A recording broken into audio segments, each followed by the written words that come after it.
5.3, add, subtract, and multiply polynomials. Before we start this section, let's do a couple of review problems from the last section. So here we need to sketch a general graph for each polynomial and then describe the end behavior of each function. So sketching a quick graph, remember we have to look at two things. The degree of the polynomial, which is either even or odd, and then the lead coefficient being either positive or negative. Now both of these are written in standard form already, so we have a pretty easy job of finding the degree. In A, the degree is 3, so that's an odd, so we know the shape will be more the n shape, and the lead coefficient is -5, so negative value means that this graph will come down from left to right. So very rough sketch of that graph.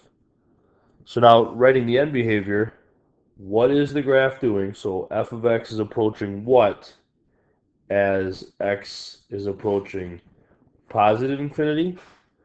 And then the second part of it, f of x is approaching what as x approaches negative infinity. So if we think about this being on a graph, as we move to the right, so the positive infinity, actually usually these are flipped around here. You usually do the, as it approaches negative infinity first, positive infinity second. So if we look at our graph, if we move further to the left, what is the graph continuing to do? It is going in the positive infinity direction, keeps going up. As we move further to the right on the graph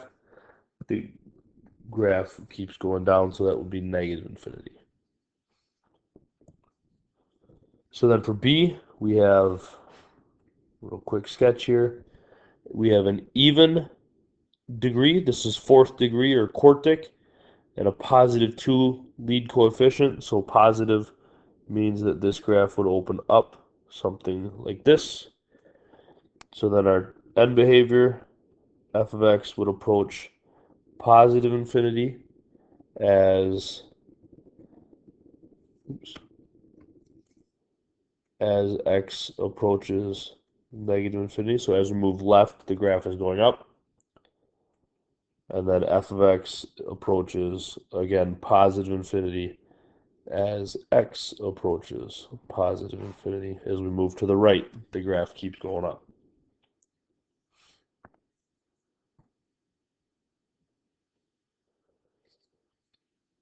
All right, now for section 5.3 material. Adding polynomials. When you add polynomials, you are always adding the coefficients of the like terms. Like terms are terms that have the same variable and the same exponent. And then when you combine them, the coefficients, that means the variable and the exponent stay the same. That's very important. So two ways you can show this. Horizontal format, if you have it written out like this. Some people like reordering things and writing 2x cubed plus x cubed minus 5x squared plus 6x squared, and so on. If you think you might prefer that, you can do that. So here's what the rest of it would look like.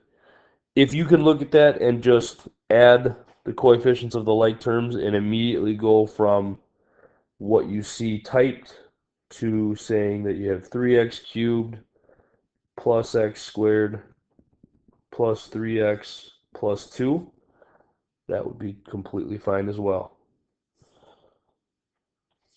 So now once we have added those polynomials, we can look at this. This would be degree 3, and the lead coefficient would also be 3. Make sure your answers are written in standard form. There's also a vertical format where you can line up your like terms. It's very important that like terms line up. So if you have any terms that don't have a like term in the other polynomial, you just either have to leave a blank, or some people don't like that blank, so they'll put in a 0. Kind of personal preference, up to you. So here, if we just combine straight down, we would have 3y cubed, negative 2 plus negative 4 is negative 6y squared. Negative 7 plus 2 is negative 5y, and then minus 5 because there's no other like term with it. So the degree of this is also 3, and the lead coefficient is also 3. That just happens to be coincidence. They're not always going to be 3s. So then we go to subtracting. Subtracting the coefficients of the like terms. Really, probably not the best idea to always be subtracting. It's definitely easier to add the opposite. I see way fewer students make mistakes if they get in the habit of adding the opposite. So again, 2 ways of showing this, your vertical and your horizontal formats. I kind of flip-flopped them here. So vertical format, again, you take, especially this time, make sure of the order. It's the first polynomial gets written on top. The second polynomial gets written on the bottom. Make sure you line up your like terms. I don't have an x term in this, so I leave the little space. Now, distribute the negative. Very important. This needs to become addition, and each of these needs to have the sign switched. So I really distributed the negative.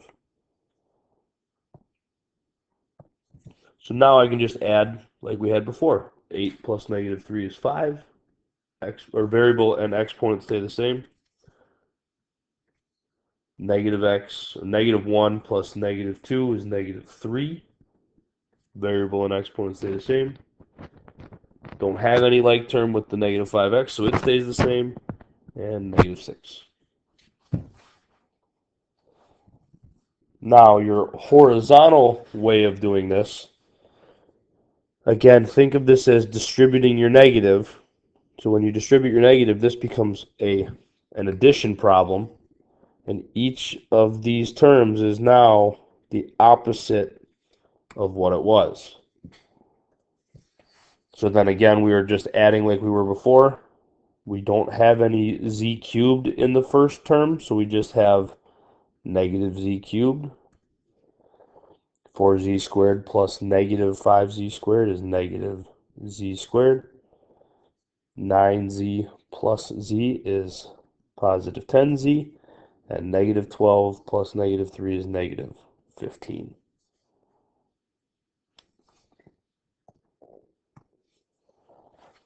So then multiplying. Multiplying each term of the first polynomial by each term of the second polynomial. We know it as distributing or double distributing. And again, when you do this, just like before, your answers always have to be in standard form. It's especially important that you remember that with multiplying because you may have to rearrange. So to multiply a binomial by a trinomial, you are just distributing using your properties of exponents. You multiply the coefficient, so 6 times 3 is 18, and then x and x squared, you're adding those exponents, you get x cubed. 6x times 4x, the 6 times the 4 gives you a positive 24, x times x is x squared. 6x times negative 1, 6 times negative 1 is negative 6. X does not have another x to be multiplied by, so it just remains an x. And then this one is already in standard form. There's nothing more for us to do. When you have two binomials, it's double distributing. You take the 2x, the first term of the first binomial, you multiply it by each term of that second binomial. So this would give me 10x squared minus 2x. Then I take the second term of the first binomial, distribute that. That would give me a positive 15x minus 3. And now I have to combine my like terms in the middle. I have negative 2x and 15x. Those both have an x with an exponent of 1.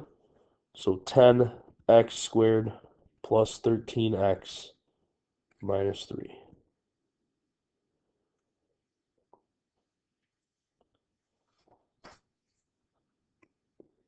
All right, a binomial being multiplied by a trinomial. It's still double distributing. It's just distributing to 3 terms instead of 2 terms. So we take the x times the 3x squared, the x times the 2x, and the x times the negative 4. So x times 3x squared, there's really a 1 coefficient in front of the x, so 1 times 3 is 3. X times x squared is x cubed. 1 times negative 2 is negative 2. X times x is x squared.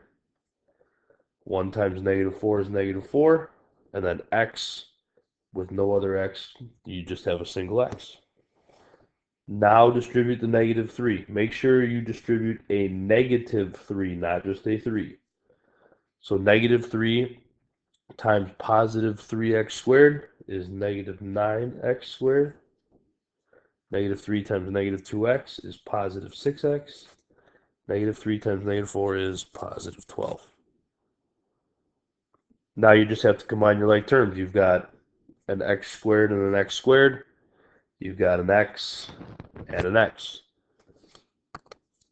So we would have 3x cubed minus 11x squared. Notice I'm just combining them. I'm not adding opposites or anything like that because we're not solving. Plus 2x plus 12. That's in standard form. Can't simplify it anymore. Now D. I see people make a lot of mistakes with D because they just want to say that this is equal to x squared plus 25. Okay, that is not true. What you need to do is you need to write out x plus 5 times x plus 5. Rewrite the binomial twice. Now double distribute. X times x is x squared. X times 5 is 5x. 5 times x is 5x. And 5 times 5 is 25. Combine the like terms in the middle. And now you have your correct answer for that binomial being squared. Do not make that mistake. Okay? Very important.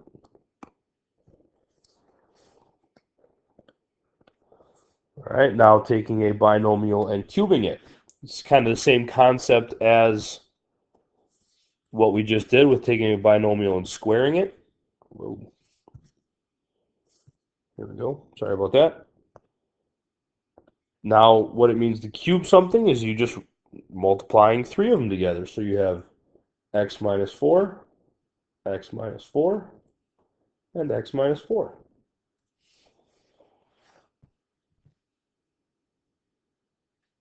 So now the order in which you do this is up to you. What I will generally do is I will keep the first one, and then I will multiply the second two together. So I'll distribute the x, and I'll distribute the negative 4, and I'll get x squared minus 4x minus 4x plus 16. Now I'll simplify. I'll combine my minus 4x and my minus 4x. So it's negative 8x. Now I will distribute to all 3 terms of this trinomial from that first binomial that I kept the same. So that'll give me x cubed minus 8x squared plus 16x, and then negative 4x squared plus 32x minus 64. And then again, just have to combine like terms. X cubed, negative 8x squared, negative 4x squared is negative 12x squared. 16x and 32x, that's 48x. And then the minus 64, and this is the final answer. And then again, we have 3 binomials here being multiplied pretty much the same as E after we've written it out. Here I'll just show you what it would look like if you took the first two binomials and multiplied them together in that first step. So I'd be double distributing. I'd have 3p squared plus 9p plus p plus 3. And then this p plus 1 would be the same. Then I'm going to simplify. So 9p plus p is 10p. And now I'd still be double distributing. I would just be distributing this way from the binomial into the trinomial. So p times 3p squared is 3p cubed plus 10p squared plus 3p plus 3p squared plus 10p plus 3. Now combine all your like terms.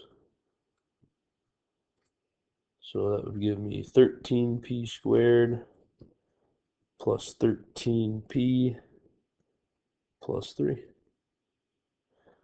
Can't combine anything else because nothing else has the same exponent. So with this, you'll again have to use some of the formulas that you have used in the past. For example, volume of a box. We need to remember that the volume of a box formula is length times width times height. So if you need to write an expression for the volume of this, doesn't matter which one represents length, width, or height. You just have to have all three of them being multiplied together. And again, the order in which you multiply does not make a difference. You just need to, let's say I distribute this x this way.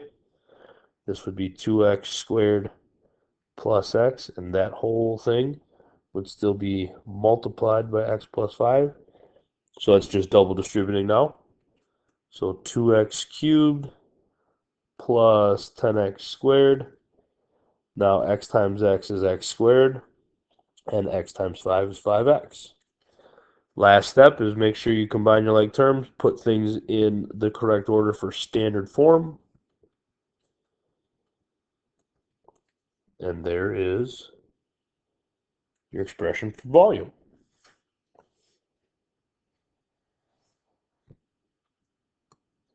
Now, a little bit of review on factoring, because in the next couple of sections and lessons, factoring is going to be, again, critically important for us.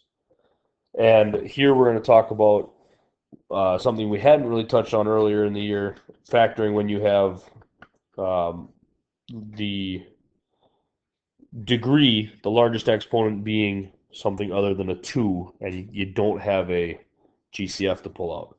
So like a, d to the fourth minus 5d squared minus 6, there is no GCF to pull out. So we look at the largest exponent, and when we factor, we want to think of that as being split into two equal parts. So we're going to split it in half and have d squared and d squared. So now I'm thinking what two numbers multiply to be negative 6 and add up to a negative 5? That would be a minus 6 and a positive 1. Now I look at this, can I keep factoring it all? D squared minus 6, well 6 is not a perfect square, so that can't be factored. D squared plus 1, I could factor this if this were a minus sign, but it's a plus sign, so it cannot be factored anymore. This is as far as that one can be factored.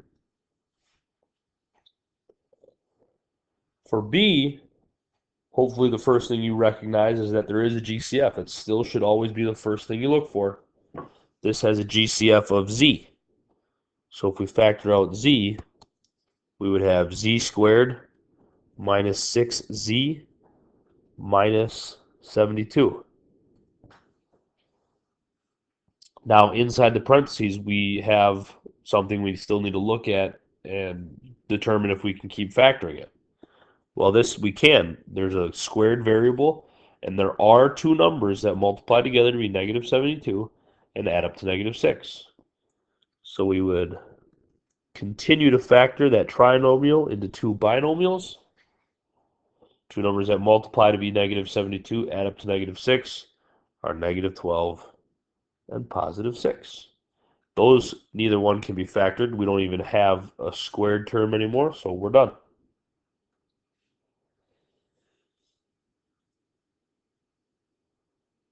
And now C, there is no GCF, but again, we're looking at this, seeing that we have a largest exponent of 4, so we're going to think of splitting that in half. But we also have a little bit more difficult factoring job here. We need to make our factor lists.